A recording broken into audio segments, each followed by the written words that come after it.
Yeah, welcome to our first forum on the future-orientated higher education and primary education. Welcome to our international guests from our international network, especially from Asia. Welcome to our speakers and panelists. And it's an honor and pleasure to welcome Vineet Nayar from India and Professor Taek Lee, I hope so, that he already has logged in from Korea. Professor Hermann Bolsinger and Bernd Hanheiser from our German network on our forum that has been prepared as well by our young professional network. Thanks for Andreas, Daniel, and Johannes from the young professional teams of our society. The first forum has a focus on education, especially in the global south. The 21st century is a knowledge society. Every knowledge is the biggest asset in every society and in every person's life nowadays. And just to introduce to the forum with an anecdote and some quotes of Peter Drucker. He wrote 50 years ago an essay on education, on the education system, about improving teaching. And in this essay, he quotes a famous educator and who asked, what is the end product of education? The answer of the famous educator he quoted was Maria Montessori.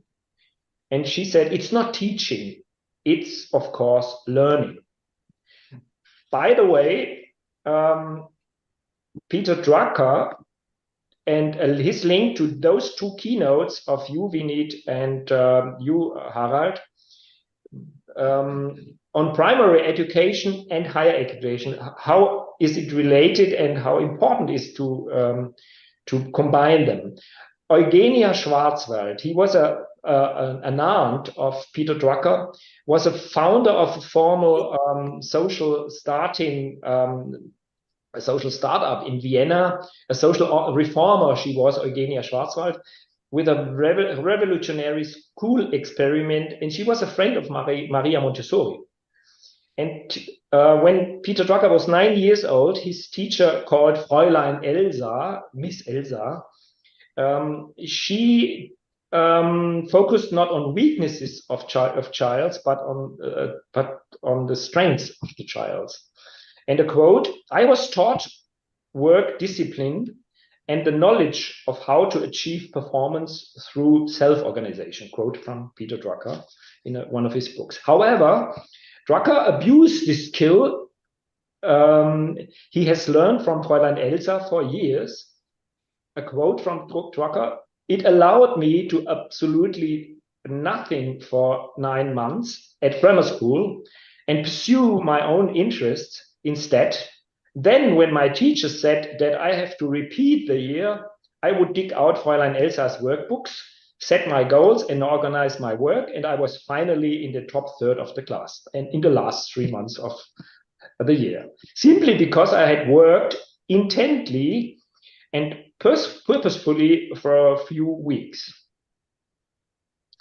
With the help of Mrs. Elsa's method, Drucker also completed his university studies, a quote from Drucker as well, even though I had attended practically no lectures, for example, Frankfurt University at all for the whole time. Okay, so maybe this quote and this anecdote brings together both keynotes.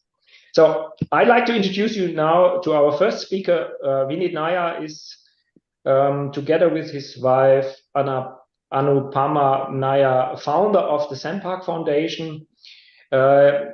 He was senior advisor of HCSL Technologies, a big IT company in India now with more than 200,000 employees. From 2005 to 2013, he was president, CEO.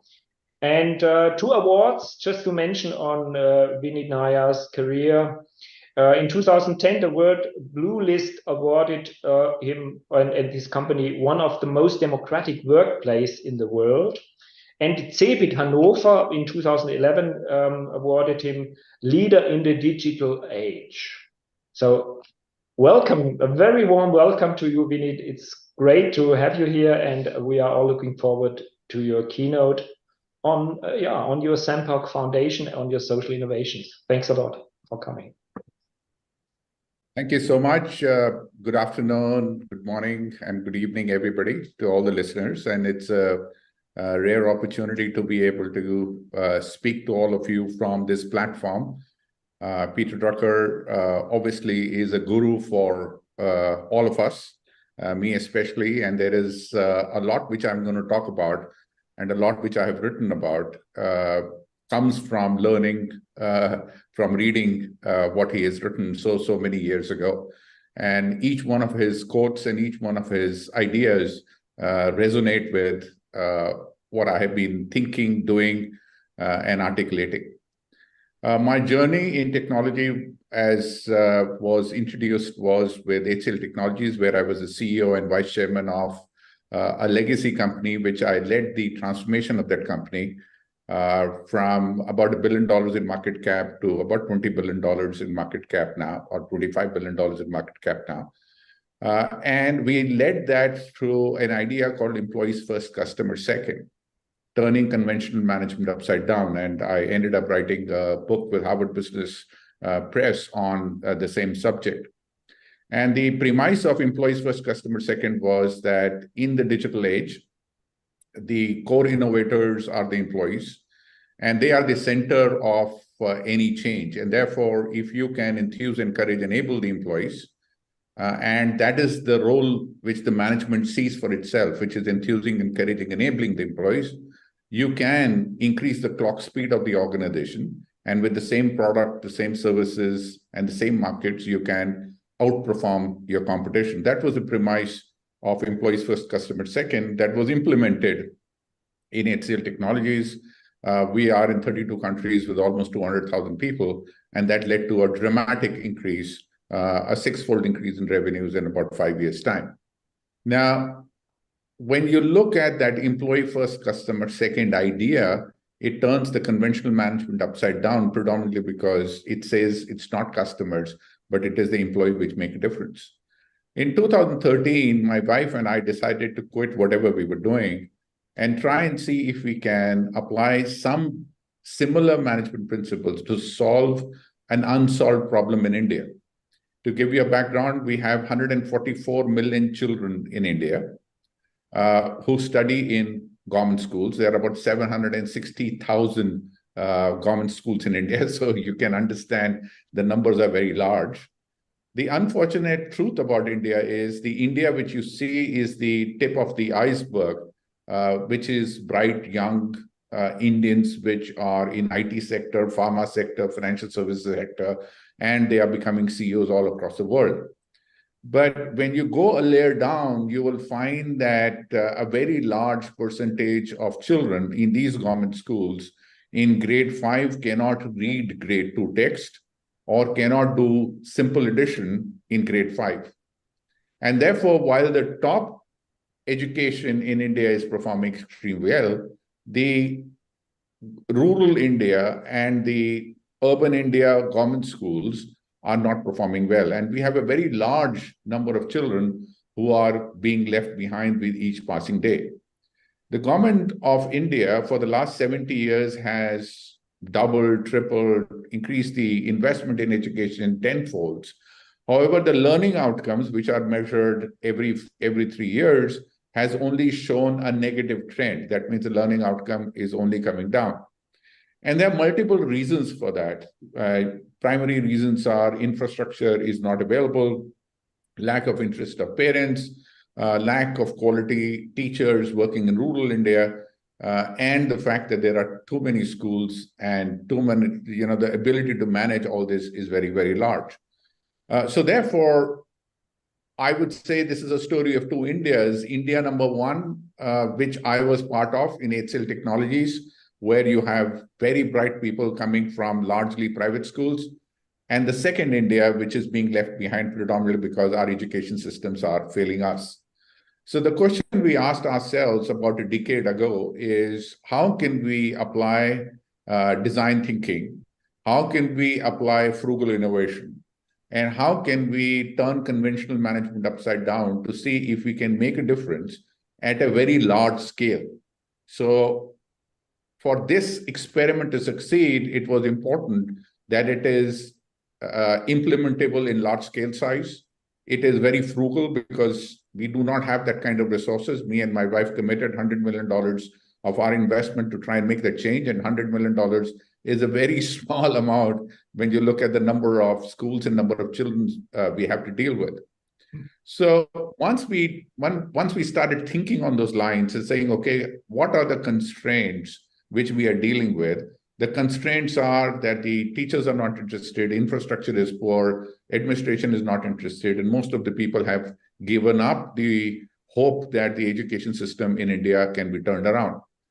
But what in the design principles is the opportunity? And we asked ourselves similar questions as I asked myself in HCL in terms of where does learning really happen?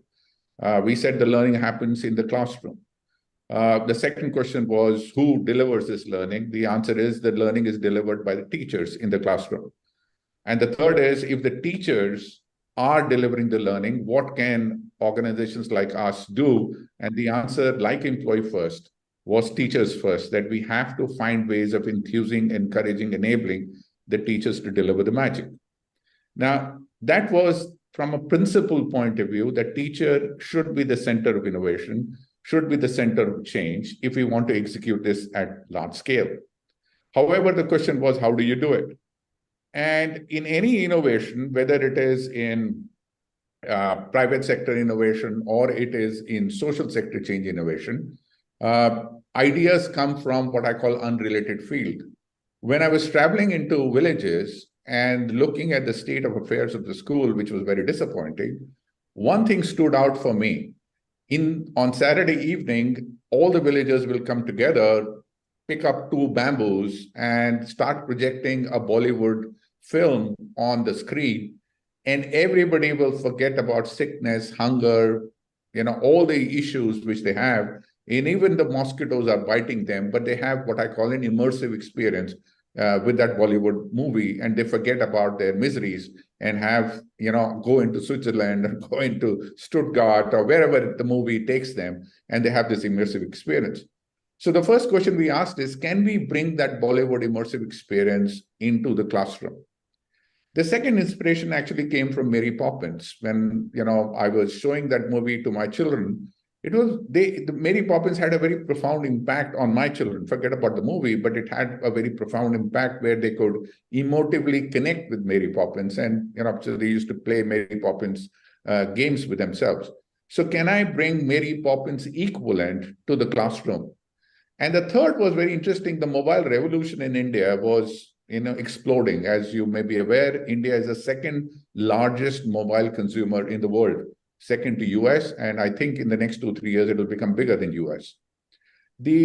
How do people use mobile despite the fact that electricity in a lot of rural villages is not there? So they came up with what we call the dynamo charger. So they will charge the mobile phone using a dynamo and using a cycle and charge the mobile phone. So we said, okay, can we bring the rechargeable audio box into the classroom, because electricity is not there and you cannot bring too much technology. And in that audio box, which is rechargeable using dynamo, can we put Bollywood songs? Can we put a Bollywood lead anchor, a famous actress, and call her Sampark Didi, give her a name like Mary Poppins, and can, through stories, through song, through dance, through music, teach math and English? And can, using that device, ignite the classroom, and suddenly excitement will come back into the classroom. Now, that was an experiment we did in 2014-15, and we rolled it out in about 500 schools, and boom, the attendance increased. Children were running to the classroom because they wanted to work with Sampark Didi, they wanted to sing, they wanted to dance, and suddenly learning started improving, the teachers started getting excited, the children started getting excited, the parents started getting excited. And then we conducted a play called My Family, where the children of these rural schools did a play on the village square, about 230,000 village squares. And called My Family, and they spoke in English, talking about what their father and what their mother does in English, which was completely unheard of. And thanks to Sampark Didi and the simple audio device. Now, once that idea exploded, we started coming up with similar ideas, and there are about 16 such ideas we brought to the classroom. And we started bringing those ideas, training teachers, investing in turning their mindset, transforming their mindset, and ensuring that they understand that we are giving them tools and technologies so that they are enthused, they are encouraged, they're enabled, so that their life becomes easier to teach. Now, a couple of things resulted from this intervention. Number one, it caught the fancy of the politicians. So chief ministers started calling us and saying, hey, what you guys are doing is very interesting, and we want to know more. So we started signing a memorandum of understanding with state government, so 30,000, 40,000 schools at a time, and rolling the whole idea across all states. We will not take money from the state government, we will make all the investments, but it will be part of the state government education transformation initiative. So that was the first change which happened within the bureaucracy and the politician. The second is the parents suddenly started seeing the aspirational value of learning English. And they started questioning, why is this program not in our school, or how the teacher is teaching the program. And suddenly, from complete disinterest, there was a humongous amount of interest. The third change was amongst the teachers, that while Sampark Didi using song and dance was teaching the children, guess who was learning? The teacher herself was learning in terms of how it is to be taught. So therefore, her skill was going up, and hopefully 3-4 years, we said, you should throw out the box and start singing and dancing on your own, because you have now learned how to teach decimal, how to teach phonics, how to create an immersive experience using cutting-edge pedagogy. And then the last impact was on the children. Because of the enthusiasm to learning, we saw a 32 to 38% improvement in learning outcome in the first year implementation itself, and then 15-18% improvement in learning outcome year on year. We have right now close to 12 million children in our program. We have 109,000 schools in 8 states. This is the single largest education transformation initiative which is happening here. It is a Harvard business case study. And interestingly, it's a Harvard business case study, not on social transformation, but on innovation. That is the reason, the Peter Drucker Forum is very, very exciting and interesting. So while we have achieved this, and we are well on our path to get to 20 million children, which is our goal by 2025, the question to ask are the following. How a large-scale change can be rolled out? Does a large-scale change like this, is it sustainable? And number 3 is, how does frugality play a role in making a change happen? And the answer to those questions is very, very interesting, is in terms of, first is, large-scale change happen if the people who the change impacts buy into it, which is the teachers. So it is not that you have a great idea and the idea is good for the country. No, it is important that the teachers buy into that idea, and that is the only way it'll succeed. Mahatma Gandhi came to the shores of India in 1906, and he was a charismatic leader. He had led the nonviolent movement in South Africa, so he had an innovative idea, and yet it took 3 decades, 4 decades for India to gain independence. And the reason is, it is not the leader, it is not the idea, but it is the acceptance of the people to whom the idea applies. And that acceptance took almost 3 decades, 4 decades for Indian public to understand that they do desperately want independence from the British Raj. So that was the first issue in terms of learning from our transformation. The second is sustainability. Now, the interesting aspect of what we are attempting to do is, a lot of people say, what will happen when you walk away? And we have walked away from many, many states and gone to other states. Remember when I said our core emphasis is in teaching the teacher to teach in a different fashion. And when her thinking transforms, once her way of teaching transforms, that learning remains with her. So the sustainability comes from the teacher getting used to a different way of teaching, a teacher getting used to a 30% increase in learning outcomes, so therefore magic happening, a teacher getting used to the pride the parents and love the parents deliver to her because she's teaching English, and teacher sees the attendance go up, the aspiration of children joining the school go up, and that all is what I call sustainable. So to end it all, I would say that this is still a work in progress. Still, every year we are coming up with newer and newer ideas which are path-breaking, because to keep the momentum, you have to constantly innovate.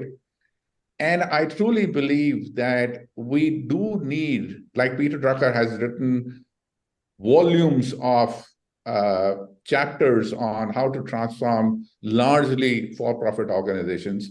I think we need similar principles, and most of those principles are applicable in social sector.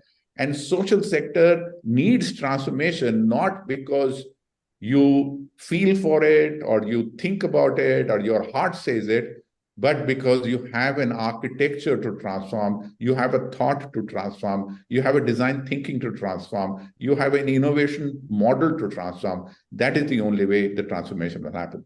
Thank you once again for giving me this opportunity to speak to all of you. Thank you.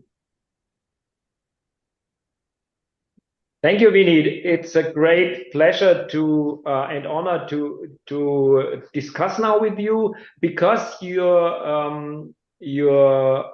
employee said that you have to leave earlier. Maybe it's makes sense now to ask Harald, our next keynote speaker, to find do you have to leave in 10 minutes? Is it right? Yes, please, 10 minutes if possible. Thank you. Okay, so we give Harald the chance to ask maybe a question or find a way to combine the social sector innovation of Vineet Nayar's Sampark Foundation with your idea. Maybe you have just some questions. We will hear more about your innovation in 10 minutes, but what could be a question from you or Bernd to Vineet's innovation project? Thank you very much for the very good ideas from you, Vineet. I really appreciate that you're doing the things and not only talking about them, because that's what we need. I was wondering about your talks about employees first, and thinking about excellence in organization. When I have a look at universities, I often think, shouldn't we put customers, students first, and teachers are there to serve students, and employees are there to serve teachers? And when I have a look at the universities all around there, especially in Germany, where I'm sitting, I see sometimes it's the way around. The teachers are in the center, then the administrative employees are the second part of the game, and long later comes the students with their wants and their needs. So what would you say about that? The first question. Maybe Bernd has another question that we could discuss about. Okay, so it's a very interesting question, and the question you need to understand is that the resources are available with the management in a university. And the only way they can reach the students is through the teachers, right? So the question I would say is, if you want a great learning atmosphere, where does the learning take place? It takes place in the classroom. Who would create a great learning environment? The teachers. So therefore, the role of management, the role of teachers is obviously the students. But the role of management, who has all the resources, is to enthuse, encourage, guide the teachers to be able to create the value for teacher's customer, which is the student. Where we make a mistake is when we say customer first, we keep the employees on the side, right? It may not be true with the universities, but in universities also I've seen, in customers, we make the customer so important that we forget who is creating the value for the customer. So therefore, we will sack the customer, we will sack the employee, we will hire the employee, we will not promote the employee, we will have environments which are not fair. Now, when you have a demotivated set of people who are working in your organization, it is very difficult to be able to reach equilibrium with delivering what I call a high caliber learning environment for the students. So you have no choice but to enthuse, encourage, enable teachers. And that is the reason the role of the management is teachers first, and the role of the teachers is students first. Vineet, you speak from my heart, and sorry for jumping in, but I think we both have an IT career in common and are not now trying to create impact on the world. So I would appreciate if you could talk together about what connects us, what connects your actually situation and what we are doing. By the way, I've been also founder, shareholder, CEO, investor of several companies, including a venture capital company and an IT company, which finally went to the stock exchange. And today, maybe you must tell your employee, you have to stay more than 5 minutes, because please listen, 5 minutes to our global impact university idea. Is that possible? Yes, yes, please. I will be here. Yes, please. You will be here. Okay. We hurry through, and Harry is the guy who will start. Harald, the last question for you, from you to Vineet before he has to leave. I think Winnie stays a little bit longer. He stays. Yeah, I'll stay with your idea. Yes. Yeah. Okay, then I will hurry through the little presentation. It all starts with 23 years ago, when I studied at the same university, like 3 of my children are studying now at the moment. What they experience is nearly the same what I have experienced. And it's, well, I regret to say that, but it's poor administration processes all over. They have not changed. The organization is still teacher and administration centered, by the way. It is not student-centered, in my opinion. Still questionable organization all around. There seems to be no progress at all, and students are often treated as petitioners with the same inefficient processes like when I have studied. The second part that started our idea is when I was vice dean for 2 years and dean for 4 years at a business school with about 2,000 students. I also learned much about university processes and possibilities to change the system from inside. And to cut a long story short, I came to the conclusion that it is nearly impossible to renew at least German universities in a sufficient way from the inside. Why that? Because we need a new way of thinking university, because we need a new way of thinking higher education. Not from the perspective of the people inside of the system, but from an outside perspective and a student perspective. So what we really need here is disruption, a game changer that teaches all universities worldwide, especially in industrial countries, a new way of studying. Completely tailored to students' needs, completely tailored to students' wants, and administratively reduced to the maximum possible.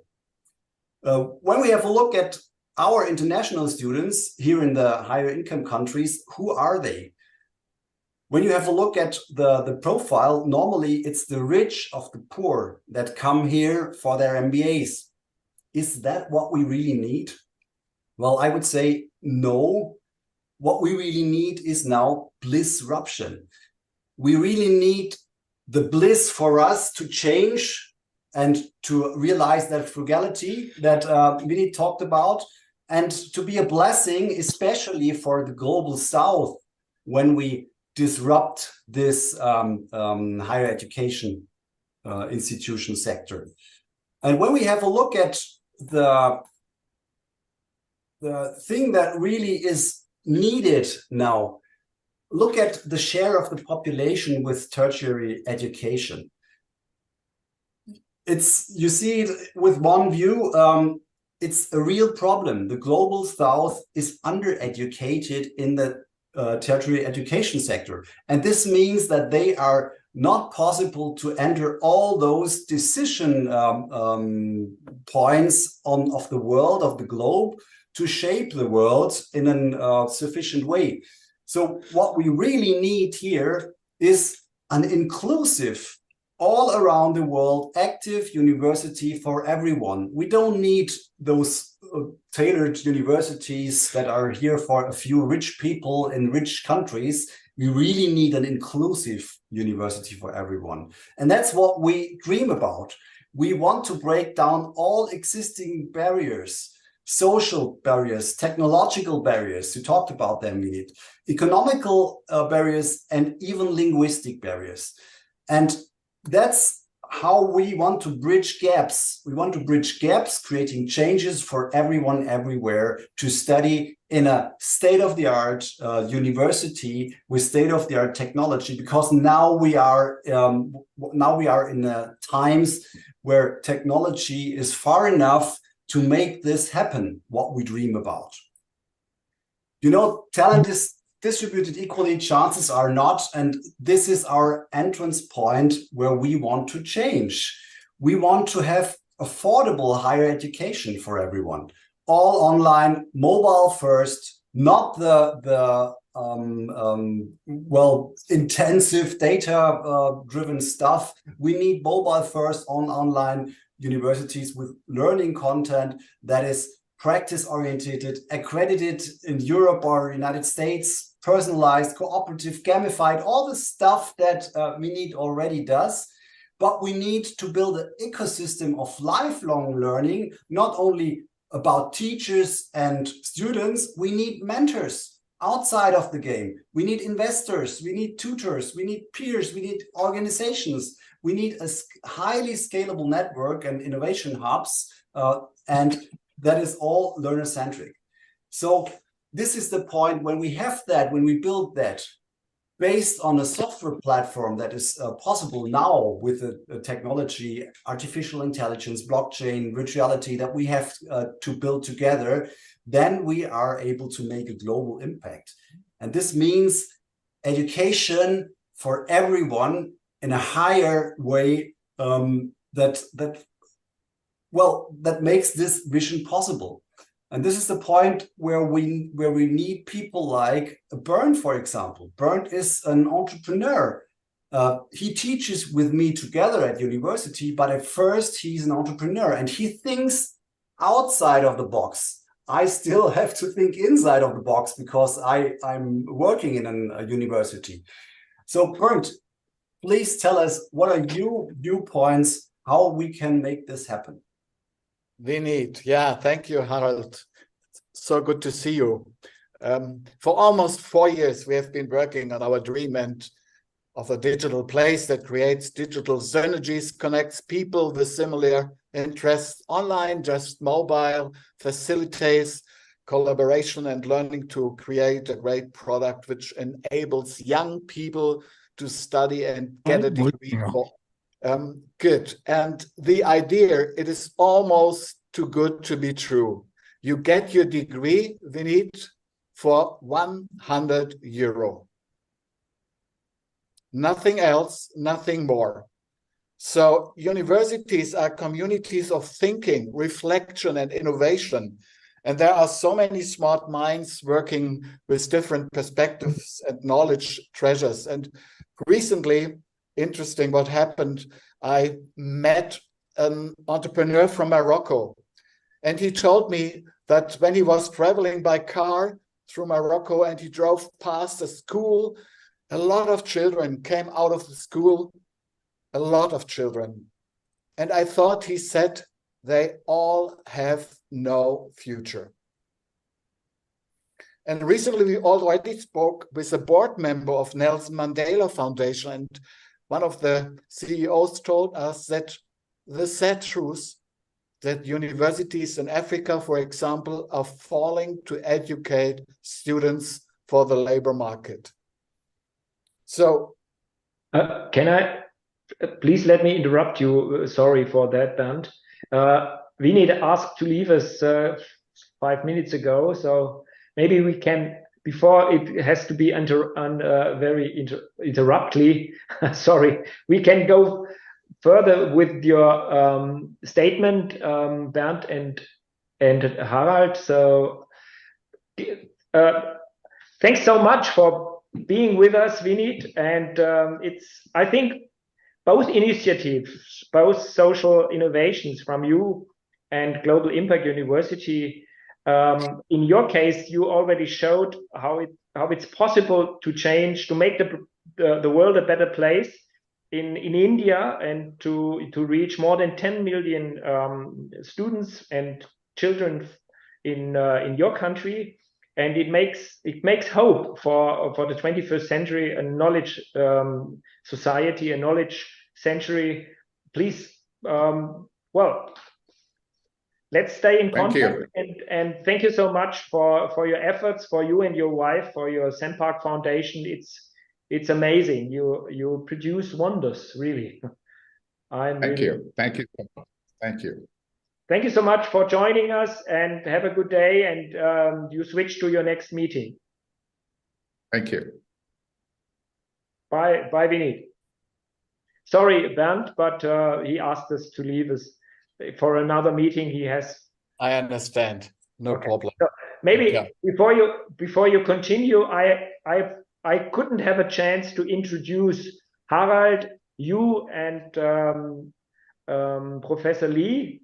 So just some words before you continue, to give some introduction notes for you three of you. So the next speaker, if I'm right, is Harald. Harald Bolsinger is Professor of Business Ethics and Economics with a strong focus on impact entrepreneurship, and is an academic advisor of Global Impact University. So sorry for the late introduction, Harald. And I introduce as well now Bernd and Jo-Taek, who did arrive as well at our forum now. So Professor Jo-Taek Lee is Executive Dean of International Schools from Woosung University in Korea. He has many projects with universities from the Global South in Asia, Latin America, and some projects as well with European universities. Just to mention, your connections is about connections and projects with India, China, Pakistan, Uzbekistan, Vietnam, in Latin America, for example, Colombia, and some universities in southeastern parts of Europe. So welcome, Professor Lee from Korea, from our network, from our Peter Drucker-Society in South Korea. So you will be a panelist. And last but not least, Bernd Hanheiser, the CEO and president of the Impact for Entrepreneurship, a non-profit organization.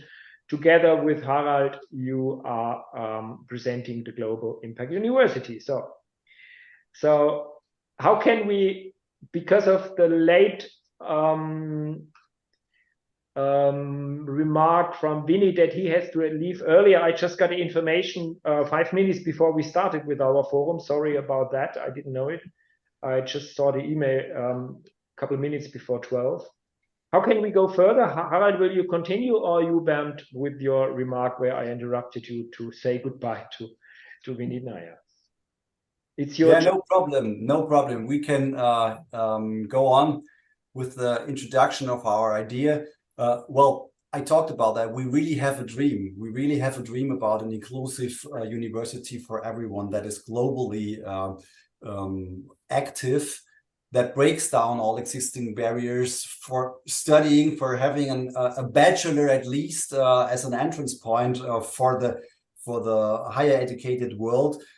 We have so many barriers, you know about them all, the social, technological, economical, linguistic barriers, and we have to make sure that we are getting rid of those barriers. We have to make sure that we make this potential, well, that we have, especially in the Global South. When you have a look at the slide here, the share of the population with tertiary education, it's a real problem in the Global South. And there is so much potential, but people there cannot afford.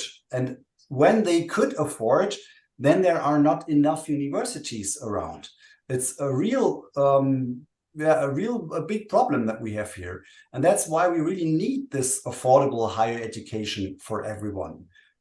And it's not about high-tech plus with very intensive calculation power of desktop machines. No, it has to be all online, small bandwidth, mobile first university, but with the edge of technology, using all the things that we have now available, using artificial intelligence to scale up and to make sure that we are always learner-centric, using a blockchain for administration stuff that we now do with the hand on at our arm and with paper, especially in Germany, for example. And we need a continuous development of this education for everyone. That's what we want to realize. And Bernd told already, the point is we have to leverage that potential together. When you have a look at the problems that we have out there, it's hundreds of millions of people that do not receive adequate higher education because they cannot afford it, and because they have no chance to get into it. And on the other hand, we have about 80–90% of companies worldwide that suffer due to the lack of skilled employees. Especially in Germany, we have got these problems. And that's our vision, is to change that with a digitally based university with at least over 1 million students that provides affordable access to higher education for everyone. And not only normal education, but education, higher education with purpose, impact in respect of the Sustainable Development Goals of the United Nations, and wealth for all. And how do we do that? Bernd, come in the game and explain us how we want to realize that. I'm in the game since 4 years, and when we started, it was so interesting. No one of the whole management team or the prominent shareholders, entrepreneurs, and professors from various disciplines had any clue that our concept of the Global Impact University could be scaled to this extent. So imagine a digital university that is poised to transcend the boundaries of conventional learning, a university that will redefine global educational standards. And the promise will be to set an entirely new benchmark in education, underpinned by AI, immersive game-based learning experiences, and innovative work-integrated study methods that will promise or will bring for the students to enhance the art of learning. We can't say anymore that young people will study as we studied 10, 20, 30 years ago. And at the center of this academic revolution is the next generation, the educational engine, a fusion of learning analytics, machine learnings, AR, blockchain, gamification, you name it, and digital platforms that opens the door to an innovative world of education.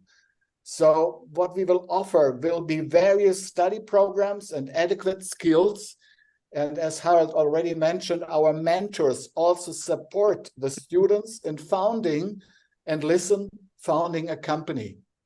Open the possibility of investments as well as access to corporates from different industry and countries. That will be just one part of our education idea, concept, and business plan, which we already have now in place. By the way, the edtech market is booming. The Allianz M&A network expects global investments in the education market to double by 2026, around $340 billion. And the future belongs to hybrid learning. And I guess the market is as interesting as the whole health market. And so we are telling you today how we want to empower people in the global south to succeed in an international digital world and how we want to become the world a little bit a better place by providing degrees for 100 euro. And may I ask you, can this global impact university be one of the next big thing?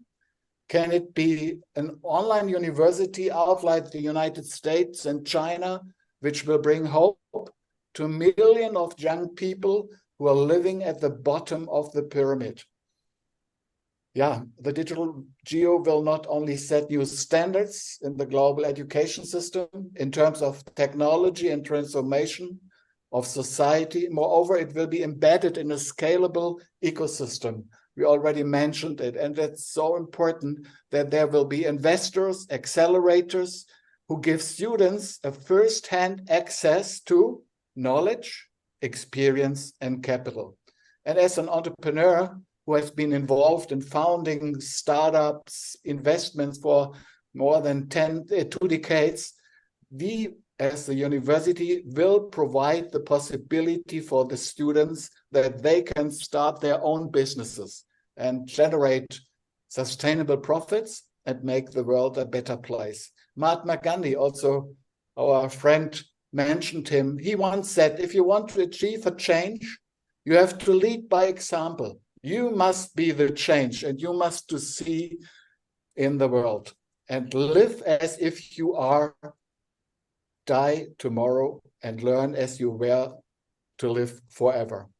So GEO wants to pave the way for at least 1 million people to gain access to education and employment, job and social prosperity as well. And our target group from the Global South invests only 100 euro and for the first time gets the opportunity to obtain a university degree at an accredited university, as well as access to a network of companies which in turn are looking for excellent trained employees. Anyone can then afford this unique degree and can study at Global Impact University at any time from any location. And our mutual acquaintance, Peter Drucker, coined the phrase, the greatest danger in times of turbulence is not the turbulence, it is to act with yesterday's logic.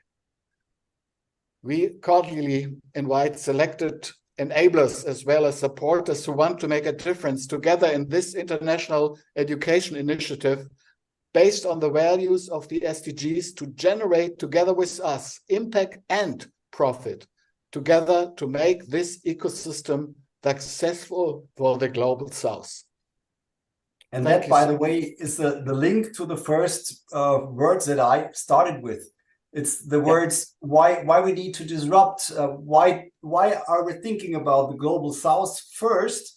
Because things that work in the Global South will work here in the higher income countries too. Students will say, well, I could study for 100 euros a bachelor's degree in, let's say, entrepreneurship and innovation management. Why should I do it in a traditional university in Germany with high prices, with low reach, that is not scalable, with traditional education concepts, with high cost and low innovation? Why should I do that? They would change in a very fast way, and this makes the pressure for change, for the new educational technology, for a viewpoint of totally student-centered studies. And that's why we think those things together. We really need this disruption, and we really need to start in the Global South, because when it works in the Global South, it will work everywhere.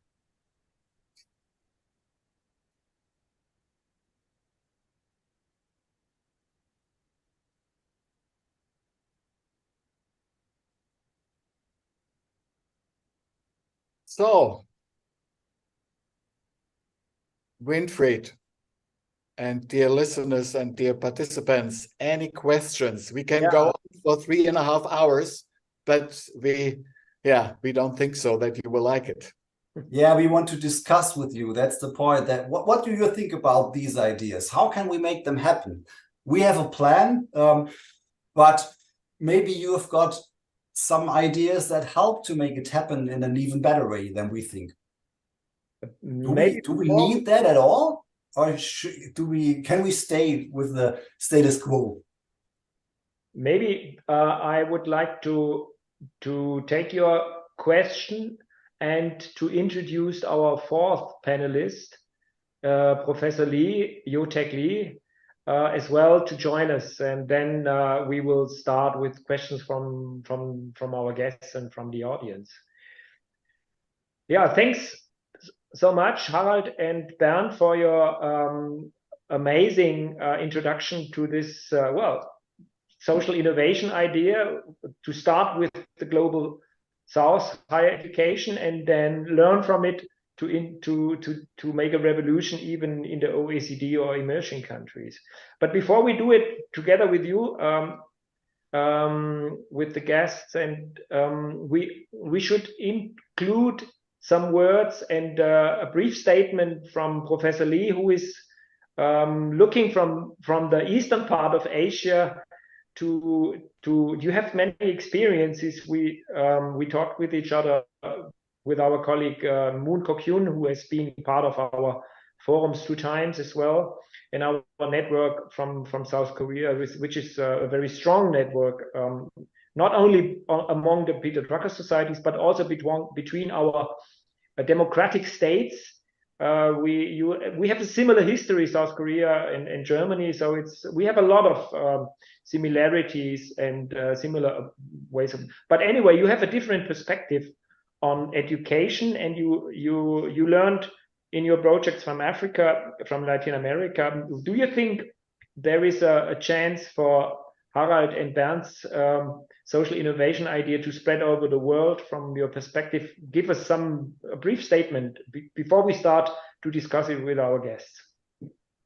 Yeah, thank you very much for giving me an opportunity to participate in this great discussion. I think we all agreed on there is a need and there's a kind of like gap that we want to fill. So I think there's no question wherever we go in Africa, South America, or even somewhere in the world, we need a young generation who need or who cannot afford higher education. In that sense, I think it's not the matter of it is available or not available, but there's a need. So how to make that happen? I think that's the question that I'm looking for. And then I'm really excited about the plan that you explained, because I started a small scale of this vision or mission that you just described at the very lower level, but not at the global level. And I tested out for 1.5 years. So one of the questions that I had was, I'm actually doing very similar kind of things at the very smaller scale. So one of the question that I had in my mind by looking at your presentation was, as you mentioned, there were many problems of existing education system. One of the big question that I had in terms of sustainability, because of high cost due to the current operational inefficiency or hierarchical kind of structure in our organization or higher education, we had a high cost. But as you mentioned, if you lower down that cost to 10 euro and then scale up so that you can invite more students who cannot afford higher education, that might be the great kind of story. Now, the question is, market size, we need demand, but supply side operations, how do you make that platform available to invite enough kind of suppliers who are willing to provide that education service? And also what kind of technology? You mentioned that AI and blockchain, right? I also used AI to provide a customized education service for our students. So I was very interested in learning more about the supply side. What was your plan? And you mentioned government, corporate, and educators. I'm really excited about hearing from you about the supply side of platform that you designed.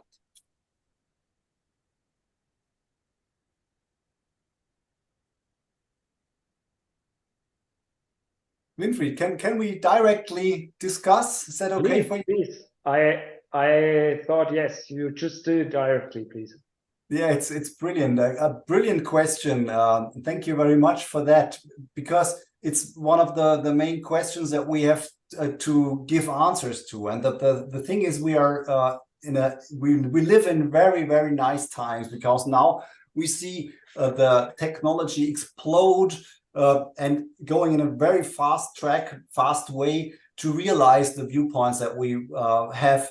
And the special point is using for administrative purpose blockchain all over the world, using a system where you are automatically logged in, where every competence is logged, where every micro degree and grading and stuff is logged automatically while you do that. You have to think about that like playing an game, an online game, where there's automatically saving.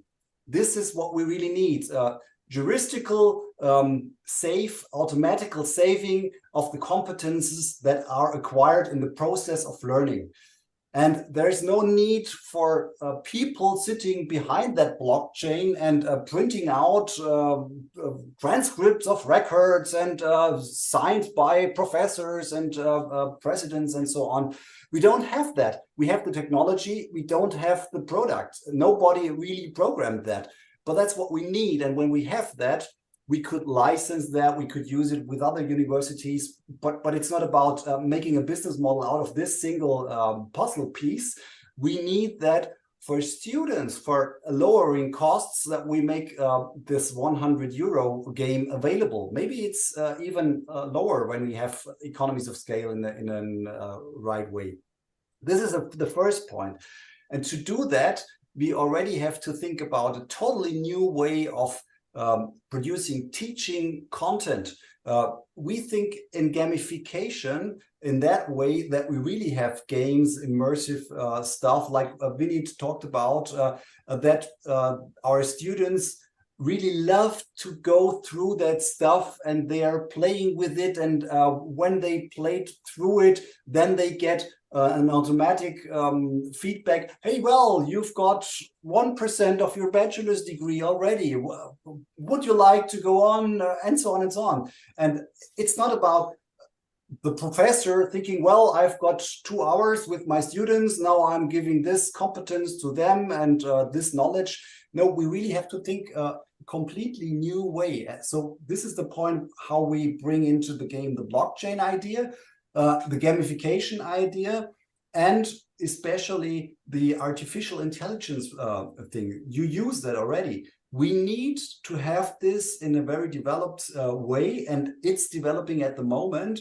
We need to make sure that those low-level mentoring processes can be done by artificial intelligence. And only when you really need somebody with human experience, experienced teachers or entrepreneurs or mentors, then we bring them into the game. That's the idea. But you asked the right questions. These things are not here at the moment. We think we know how to do them, but we already are looking for investors. You need people that have this vision like you. I think we should go together this way. And we have to make it happen. And we have to make it happen not for monetizing it for the large universities in higher income countries to make much money. No, we have to make sure that we monetize that stuff in the way that we reach the goal to reach the global south. This is the first goal of all. And when we reach that, it will be automatically that you can monetize it in higher income countries too. But that's not the first step. The first step is to think about a student-centered, gamified, artificial intelligence-powered, blockchain-based study experience. That's what we really need. And we cannot produce that from inside of our universities because we don't think that way. We don't think in games. We think in, we think in curriculums. And that's one of our problems, I think. Great. Am I qualified to ask another follow-up question, or do we need to give that opportunity to other audience too? Yeah, please go on. Maybe the next, after 5 minutes, something like that, I would like to ask our young professional, Daniel Sander, to switch the the discussion, because the day today is dedicated to the next generation. But go ahead, please, Jutta. Great.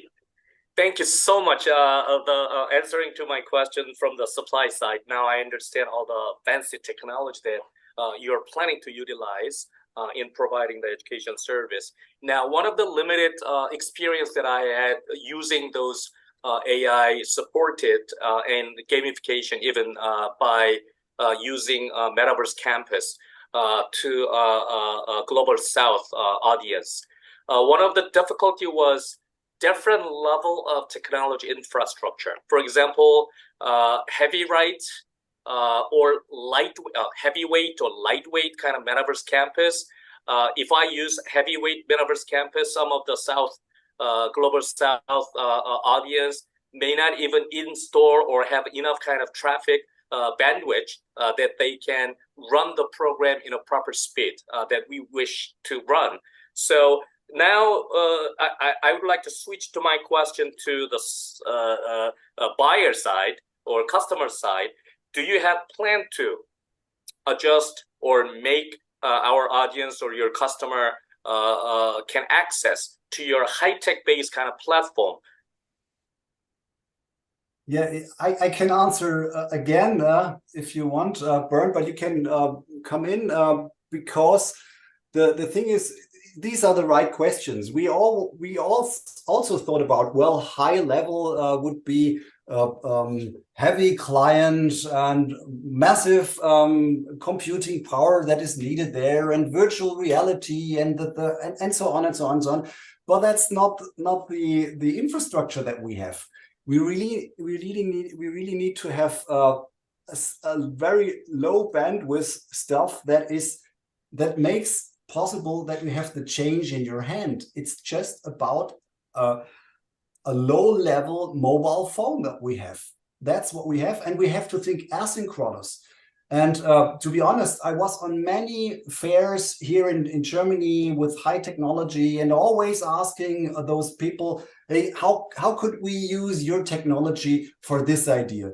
Well, there is no possibility because we are all online, no asynchronous stuff, and you need high bandwidth. Nobody has ever thought about bringing this change in your hand with low level, and there is nobody out there who thinks we should do that. I really wondered why that, because if you think in market share stuff, well, there is so much potential out there for these solutions, and nobody thinks about them. Nobody produces them, but the technology is already there. So where are the technical providers that help us to do that? This is great. Thank you very much for your. Yeah, go ahead, Bernd. Yeah. I guess Harald already answered in a perfect way, but I just wanted to add that we know that the power fails again and again, for example, in South Africa or in Africa in general. But as long as we are mobile first and digital, everyone can go to a certain place, download the content, and so he will be able to do all the stuff, learning and even doing the other things he can do around the whole learning process. So we have great guys on board, trust us, who are technology driven. And because my own stock exchange experience was an IT company, and maybe we know a little bit about all these things from blockchain, AI, gamified learning, and bringing this to work. But we can't now lift our secrets too much, because we are already have been asked what about the competition, what are they doing better, or how can we compete against them. But let us have a personal talk, and then you will learn more. It is so great to have you here and see that you already tried the same, and let us do it together. You are permanently invited. Great, this is great. I'm so excited about hearing everything what you just mentioned. I'm sitting in Philippines now. I'm on my business trip, and I started by having 5 partner institutions And after 1.5 years, we got 19th institution at the global wise. Now our target is to increase 25. But I think I don't have to increase my number. I want to be acquired by your team in the future. So I really want to have a chance to discuss with you personally to present what we did so that we can share some visions and collaborate. You will be our first customer who will buy for €100 a degree. Thank you. Thank you. I'll take the degree. Thank you. Number 22. Number 22 degree for you. Thank you very much. It's nice to see you live, getting connected, and well, make the world a better place and spread ideas all over the world. That's really great when we have conferences like this. But there will be some more questions among you, Professor Lee, Professor Bolsinger, and Mr. Hanheiser. But now I would like to ask Daniel Sander from the young generation network of our society. You do at Technical University at Munich. You do at the School of Management. You discuss similar things and consumer-orientated things. And maybe give us a proof, give us an impression what you think about such both ideas, Vineet Nayar's idea and social innovation and the Global Impact University. And maybe from the chat, you are the representative of our chat audience. Maybe the first question go directly to you, from me to you, to Daniel. What is your impression on the presented social innovation ideas? And yeah, well, what is the impression of your generation? And maybe there is, for example, Mike. I don't know him. Maybe he's from your generation as well. Then bring us in the second part some impressions and maybe a question or two from the audience. Daniel. Sure. So first of all, thank you for these very nice presentations. I really like both concepts. Maybe first, I'm quickly coming back to Vineet. What sticked out for me there was that his kind of the essence he saw in the teachers and how he transferred his learnings from the business environment with his employee first, how he actually conveyed that to the educational world was quite interesting for me. Because on the website it says that when you put the teachers at the heart of the plan, that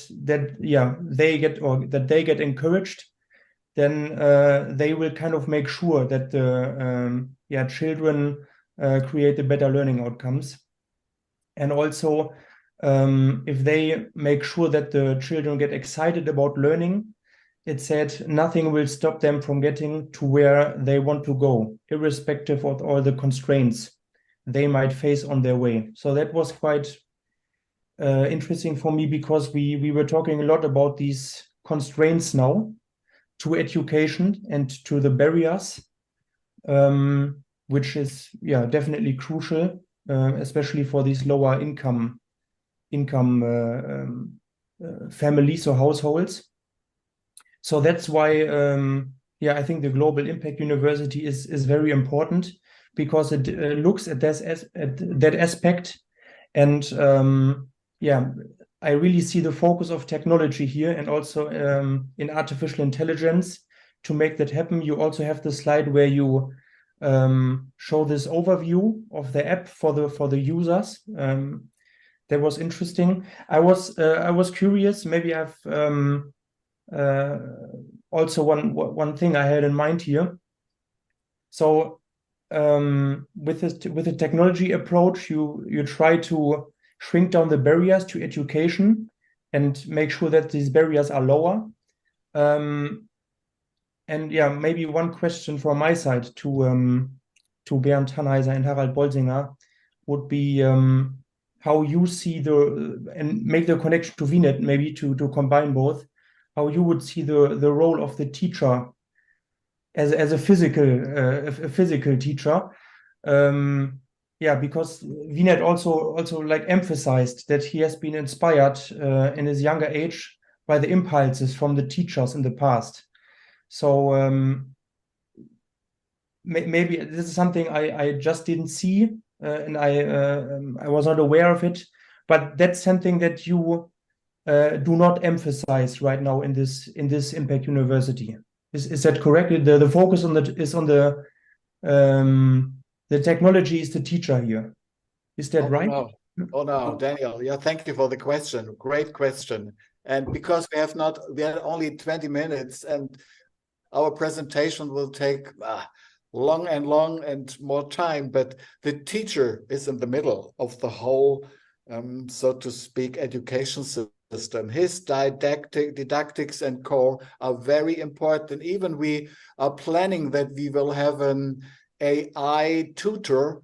We see and understand and focus on the teacher. And what we expect from the teacher is that he is an experienced man or woman who really knows how industry is working. It must not be someone who is reading books and now getting his professor honors, but we need entrepreneurs. We need people with a track record who can teach and help young people to be successful, to become successful as an entrepreneur, but also as a student in their area. So, of course, we focus very much on this experience, but on the other side, we have to take care when we will be at 1 million of students, how will we deliver then the teachings, the online material, the videos, and so on. But of course, again, in the center, the teacher,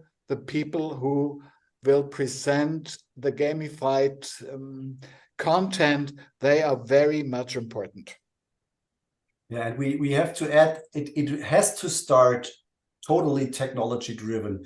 But the next steps are when you've got enough students in a specific region and you have got enough mentors in a specific region and teaching persons that use the technology, then the next step comes into place, and then you can make them meet in presence. And then the real network starts, because it's all about a global network of people that want to make the world together a better place and that want to learn together how to do that. But it all starts with the online platform and the online tools to make this integration happen.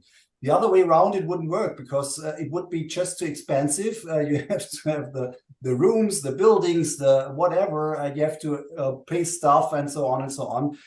It only works by using technology, connecting people together with shared minds and shared values, and then scaling up with personal interactions. That's what it's all about. Maybe we can show our slide services, Harald. Could you please put it on the screen? Would be cool. There we are. So you want to explain, Bernd? No, Daniel can read.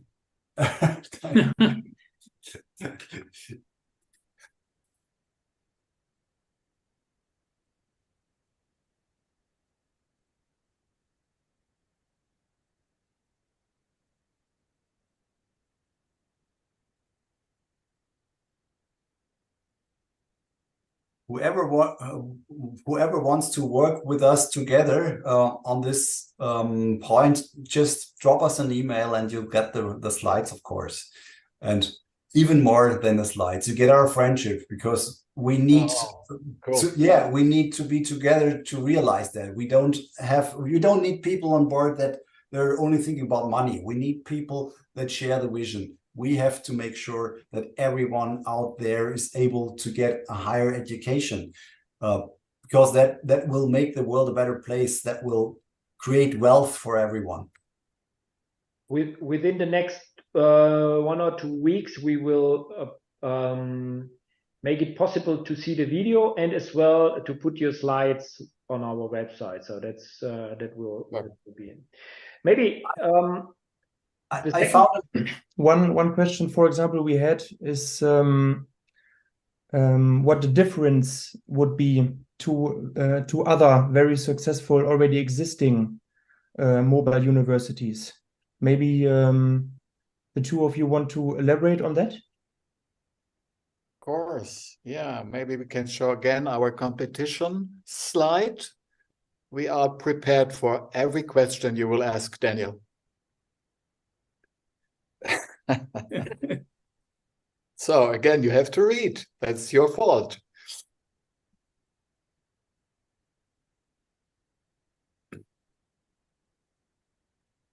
Is it a global competition or is it a OECD competition? From where is the competition coming from? So the Khan Academy, for example, is located in the US. Yeah, the University of the People, started by an Israeli entrepreneur. Great idea, great university, great initiative. But at the end of the day, they started and told the people the tuition fees will be free, but you have to pay for the exams. And at the end of the day, you will pay 5,000 euro. And that's not what we want. So GEO's unique position is based on the synergy of innovation in the areas of business models, technology, organization, didactics, and affordability. And we mean what we say. Our sleepless nights are connected to the question, how can we finance a package for 100 euro as a degree for a student? How can we finance it? Not how can we do it or how the technology will work, but how can we finance it? Because imagine 10,000 students, maybe we will start with 10,000 students in 2024, but when the number will increase, we really have to have cool income sources, line of businesses from where we earn the money in order to make it profitable, the GEO, Global Impact University, as well impactful. So if you succeed, it must be horrible for all your competitors. Yeah, that's the point. We talked to, because there was this question and Daniel asked for the competition. Well, we talked to many normal universities. How can we get on board and make this happen in a fast way? Because you have to give us licenses and so that we don't need to have the accreditation for our own and so on and so on. And it was always the same. The only idea they have about is my content, licensed to you, white label or whatever, make much money out of that and no tailor-made stuff. They just want to sell away the curriculums they have. And that's not what we need, because we need things that work in a specific countries, nations, the students that are still not studying at the moment. So we cannot partner at all with them. We need to have a completely new university thinking out of the box. And that's the point, what we realized. And when we think in monetization of existing curriculums, which is made in MBAs and so on, in a nice way, internationally by old universities, this won't work with our idea, because it's still the same procedure, the same process, the same content, the same teacher-centered and administration-centered and degree-centered study thing. This won't work. So we really cannot partner in the first step with the institutions that we want to disrupt. We need to disrupt first, and then they will change. They will change. They all will change. If this happens, what we think about, then all the universities all over the world will change. It's just a matter of time. And then they can be part of the new network, the new game. And then that's what we really need here, because then we've got a totally new way of thinking higher education. We also have a slide for our young people, for our young interested people. Daniel, no, maybe 12 reasons to study at the GEO. Are you interested? Maybe. Maybe, okay. 99 euro? Well, We don't care if it's 100 euro or 10 euro or 150. It must be affordable for the global south. That's all what it's about. Yeah. So, for example, one question that was asked some time ago, I'm not sure if that is still relevant. It was asked by Rüdiger Schwarze, and he asked, "What is your progress?" Maybe that is already clarified by now, or maybe I don't know if Rüdiger Schwarze wants to ask the question, or if it's already clarified. No, the question was, as I wrote it in the chat, what is the progress? I think this is very interesting for all of us, because up to now, I only see a concept. I see a concept, it's a very good idea, or it sounds like a good idea, but of course, we would be very fond of your activities, of your effort, of your progress, of course. And so if you have made such progress already, that would be interesting for us. Good, thank you, Rüdiger. Yeah, we have also a slide for that, the 3 development steps. But before we look at this, we started, as I already mentioned, 4 years ago. We invested almost 200 euro cash into a non-profit company, worked for free over 4 years. And so the sweat equity is more than 1 million, which we invested. The outcome, the actual outcome is that we are planning to start in the 1st or 2nd quarter in Uganda with our first MVP. MVP means, yeah, as you know, that will be the prototype phase. And we expect that we will start over there with 8,000 students. And we'll go from there maybe to Kenya, to Ghana, and to other African nations. So we prepared everything which is necessary in terms of content, in terms of technology, platform. We must commit, or yeah, we must really say that the team, the resources we actually are having now is limited. And so we are looking forward that we will raise a certain amount in 2024 in order to go from the MVP to the next development phase. Yeah, so thank you for your sign, Rüdiger. Yeah, it is a very complex business case, so to speak, and we are not 25 people who do the different things and parts and develop here and develop there. But at least we accomplished a 100 pages business plan, all the financials, and we are getting closer to the different courses and interests and desires of Uganda, actually. So yeah, it is a long, long journey. But at the end of the day, our payment will be that we will see young people study for 100 euro with impact and purpose in their lives. And we will change their lives, the lives of their families, of their nations. And this is the motivation behind all of our work and labor we did during the last years. And that's so wonderful to see that we have people who work for free, invest their time as professionals from professor parts and to informatica. Yeah, so people who really understand and know and are motivated to see young people studying at the Global Impact University for 100 euro.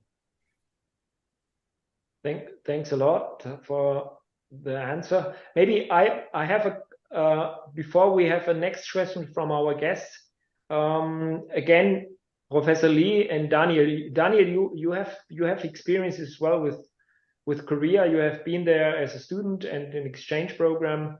Maybe another impression from you, Professor Lee. about from the eastern part of Asia, if you look to such an idea for emerging countries and the global south, what do you think is possible from the development of such ideas from the perspective of Korea? What do you think? Which impact would come as well from your country? Yes, well, one of the interesting phenomena that I was able to observe when I teach at in United States in Western culture, I mean, they are not shy in raising their hand whenever they do have a question. But when I begin to teach in Asia, a lot of Asian people are shy in asking a question in a classroom time. But when we moved that classroom to online, they were more active in participating in class discussions and asking questions. So there are pros and cons moving from face-to-face classroom to online classroom by using digital technology. But also I can say that there are some benefits. So we can maximize the benefit of inviting students and changing their behavior by using technology. And also South and North, I don't know big differences, but in South, based on my experience, they are very active, even more active than people in United States sometimes. So in order to leverage that kind of energy through online, I think gamification, that bring them to some excitement and fun, like Accord 42 did by building up the modularized question at the end, output as an output. People can learn how to code and how to program. I think that also started from a gamification kind of concept. So I believe by utilizing successfully, combining this, integrating this technology into one integrated platform, linking supply side and demand side, I think there is a huge, huge impact and benefit for many young generations who cannot afford higher education. One just quick comment. I mean, there are not many universities who teach Peter Drucker's philosophy and wisdom these days.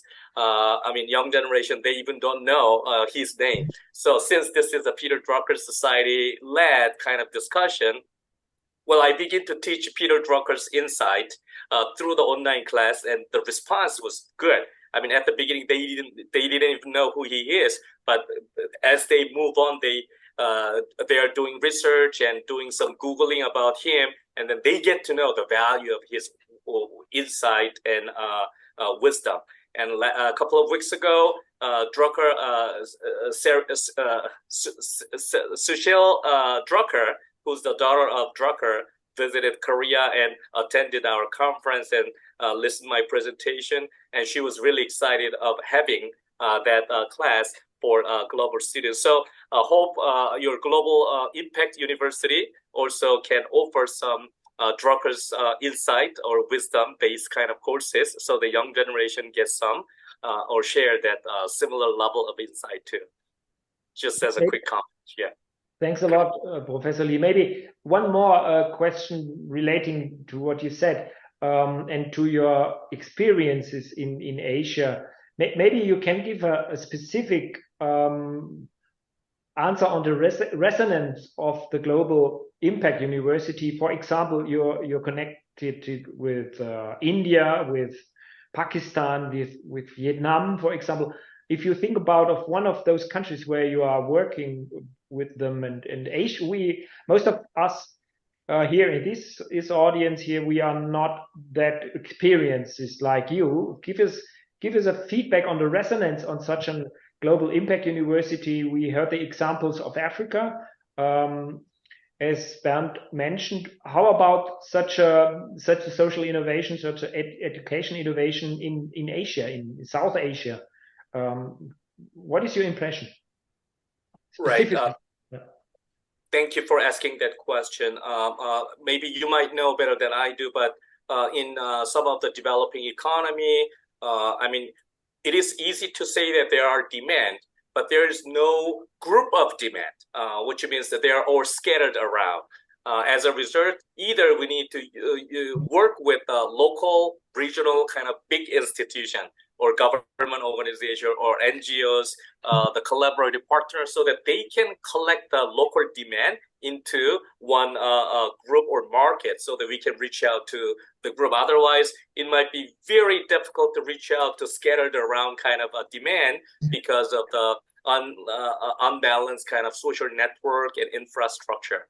But obviously, if you spend more time serving those population through the word of mouth, and people get to know, so that they will come over. But at the same, at the beginning of the process, we need to take some approach to the local, regional kind of organization, so that they can reach out to or collect those kind of demand.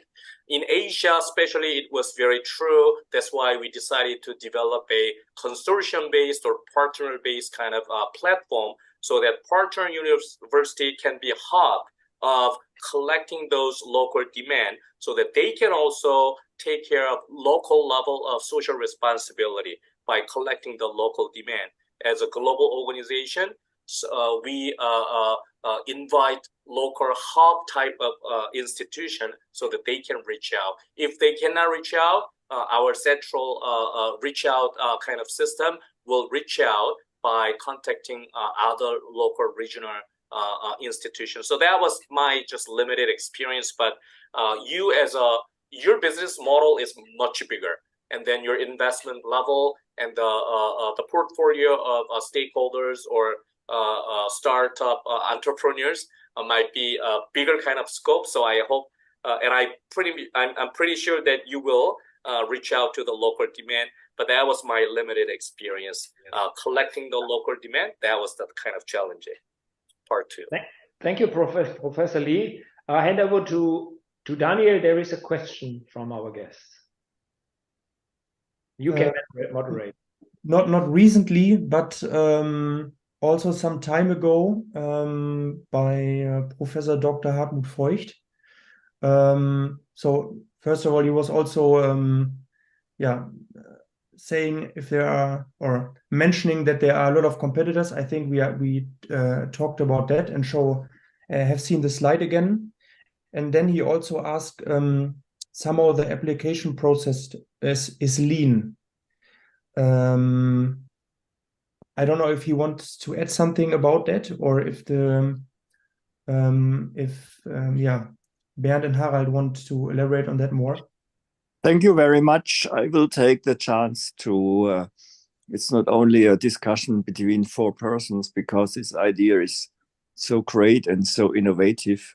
And I think to disrupt, the disruptor has to disrupt the other institutions. And I think we will see a lot of change in the coming period and years, all about what is happening now in the IT area. I've also a record in IT, was 20 years with IBM. My precise, very clear question is, how do we make the countries in the South, Africa, Uganda, accept our certificates? That's for me decisive. Thanks. Okay. That's a question for you, Harald.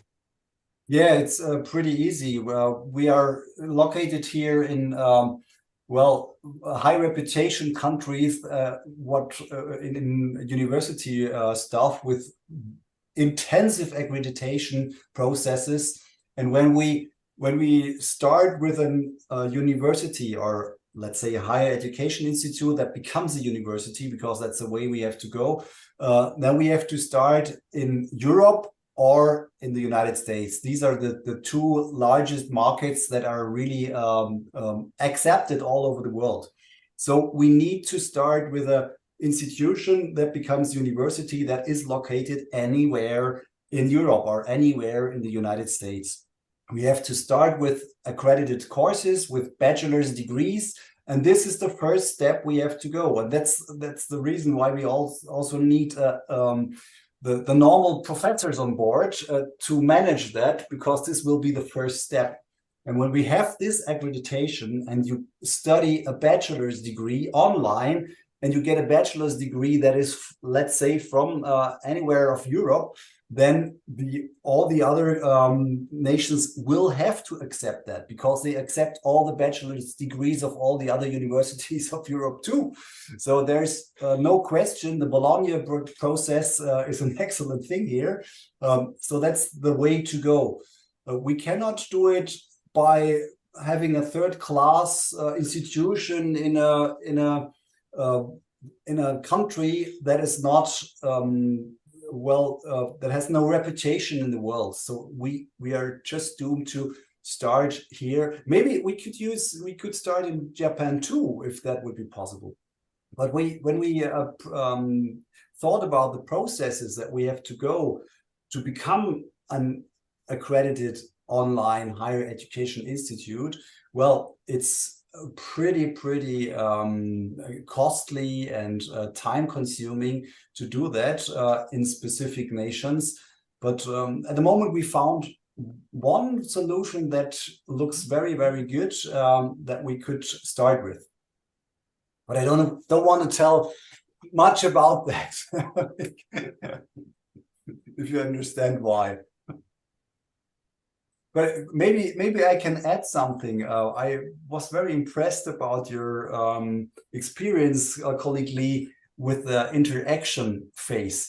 Winfried, Bernd, and me, we worked together with a colleague of Japan, and we use Ikigai in our teaching in nearly every course in the beginning. To make our students reflect on their purpose, because it's all about the purpose here. It's a Peter Drucker Purpose Summit. And that's what we want to start with all over the world. We want to start with the question, what do I really want? What am I here for? And this unfolds the intrinsic motivation to really do that courses, to really consume that gamified content and so on and so on. So this is something we're really into, because it's not only about having the platform and a nice game. You have to make sure that people get an interaction. And this means it has to have much meaning for those students. And they even can consume that without any cost, you know, when it's online and it works online. That's net zero marginal cost for every new customer. Then they can start with that, and then they can find about their own dreams, or their own vision, their purpose in life, and then they will decide about the next steps. And that's how we try to do that. This is the point, value driven. Nobody else does that. Winfried does that, Bernd does that, I do that, maybe you do it, colleague Lee. But there are so less professors out there and universities out there that are that do that stuff. They always think, oh, I'm so neutral and I don't have to talk about values, and that I'm not able to talk about worldviews. And we go the other way around. We say you have to reflect on that. And when students know about themselves, then they can go the next steps. And that's one part that is really important here. Yeah. Maybe I can add an anecdote on that. Harald and me, we are practicing since 3 years, a couple of pilot courses on that. And we take students from OECD countries and combine them with students from the Global South. So we had one course with 40 students from 29 countries and 3 continents. And what happens is that OECD students, maybe they have a good network to get finance support for an idea that is coming out and emerging in Burundi or Rwanda. We had, for example, one example. And as well for the participants, it's amazing for our students if you mix students from all over the world.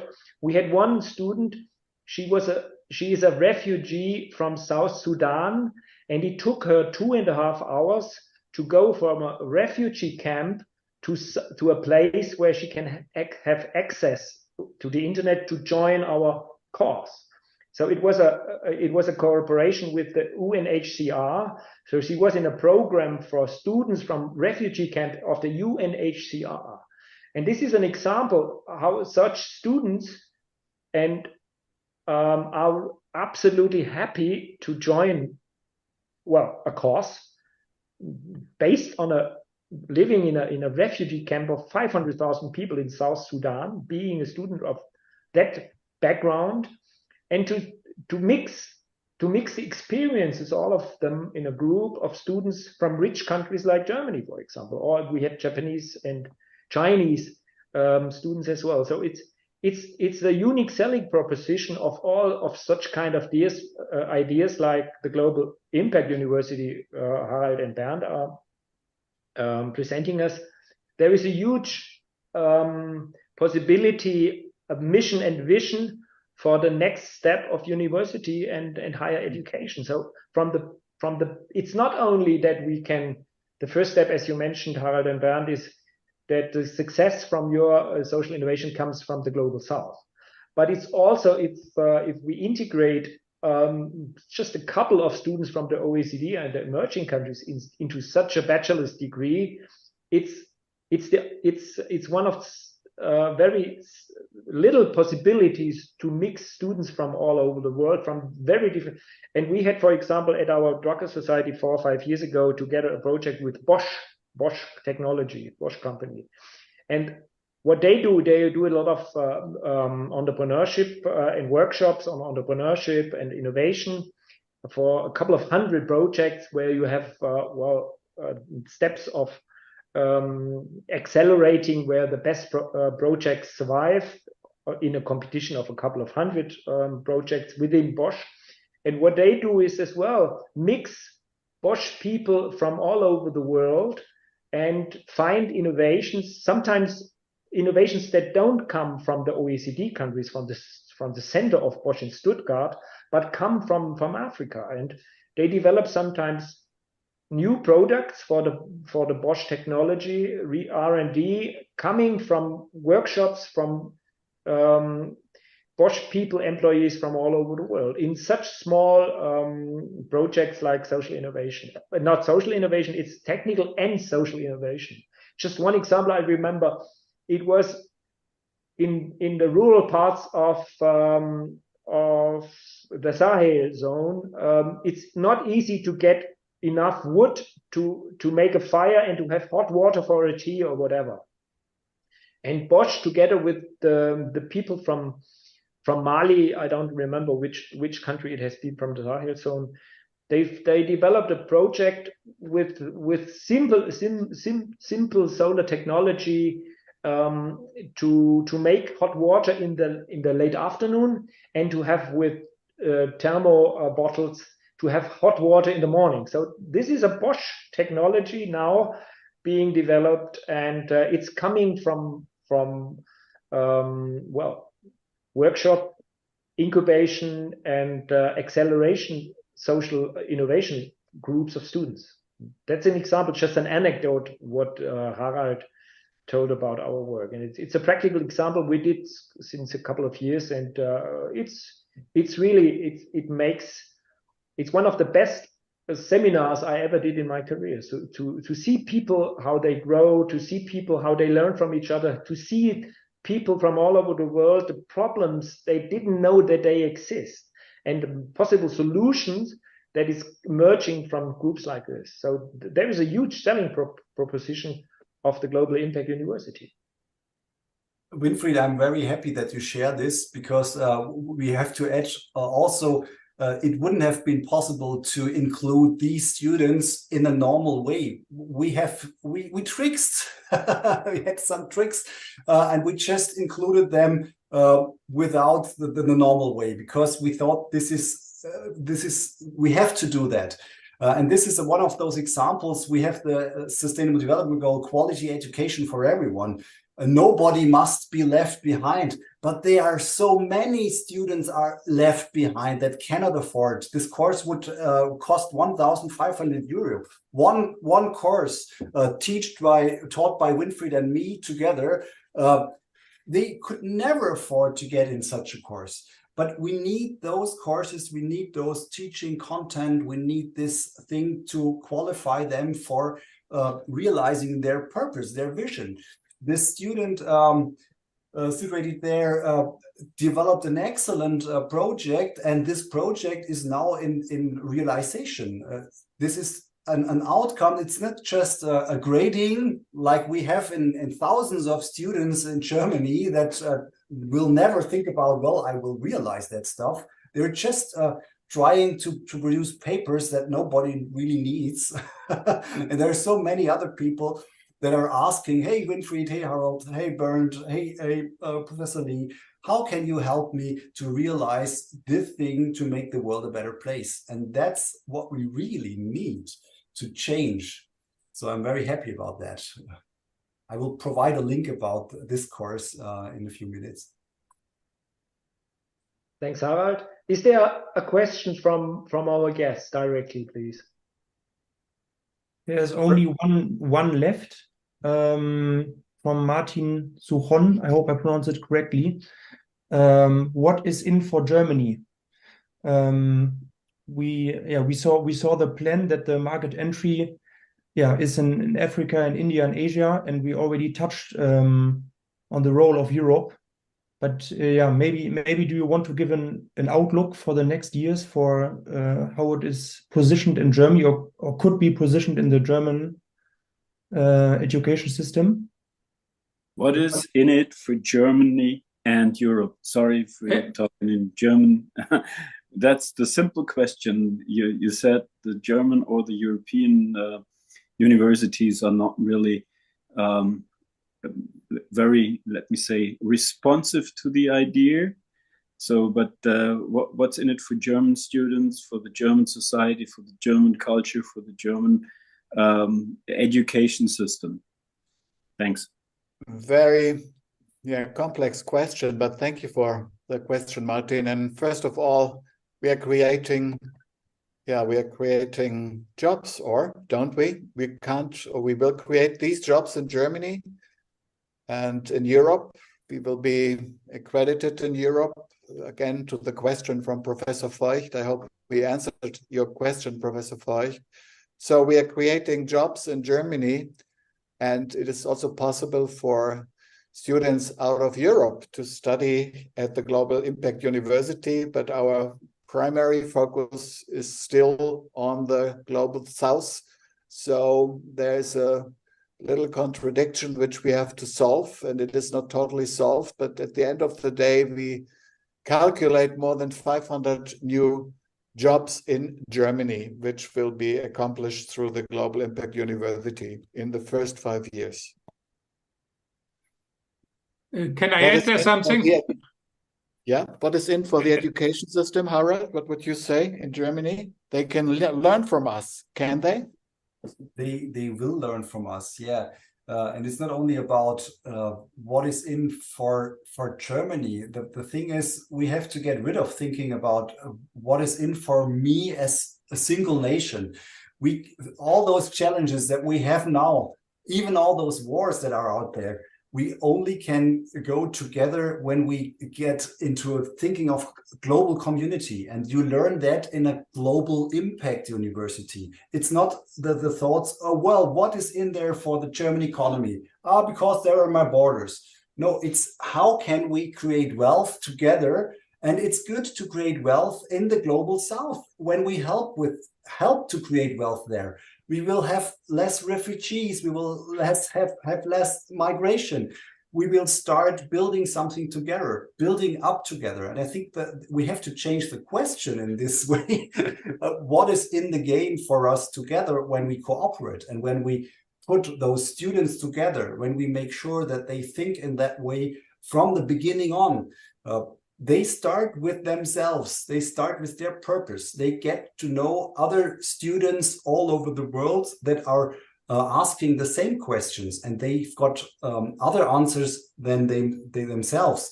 But they learn in the first steps, well, I can think in a global network from the beginning on. If I've got an idea for an entrepreneurial venture, I don't just have to think about here in Würzburg or Nuremberg or wherever I sit. No, I can think big, and I can solve big problems and big challenges together with my partners all over the world. And that's what we want to make sure with this teaching method and with this network that we want to build up. So yes, there is much in there for the German academic system, for the German economy, if we would think about let's do brain drain and stuff like that. But we want to make sure that we stop the thinking. We want to make sure how can we win together on a global level. That's a thing that we are into. So you can ask this question, but we love not to give a specific German answer. Thank you, Harald. You had a question, Hermann. No, I only want just to underline that Harald said that already. I think we have to think globally, because if we at the moment we have enough frictions in the global world, and we have to come together. And this is something where I think if we have higher education, especially also in Africa, Africa is close to us, or all other South countries, it would really help to come to a common understanding, to come to a more common world. And what can we learn in Germany? I think sometimes some in Germany, let me say that, they need a wake-up call to see what is possible and what can be done. Because sometimes I have the feeling people, they don't take the challenge, what is behind it. We have to have more people who really take the challenge also in Germany. The challenge to come together and all these things. This is what I like to add. So I like that, what you pointed out here. Perfect. Thanks for your remark, Hermann. Maybe we have just 5 minutes left. We come slowly to the end of our forum, a very interesting forum, absolutely amazing new insights. I would like to ask maybe a comment or a small statement from our guests first. If there's someone who wants to give a feedback to our speakers and to the forum. So and then we have as well, please do it very shortly, and then we allow as well our speakers and our young generation like Daniel to have some words. From our guests, please just switch in.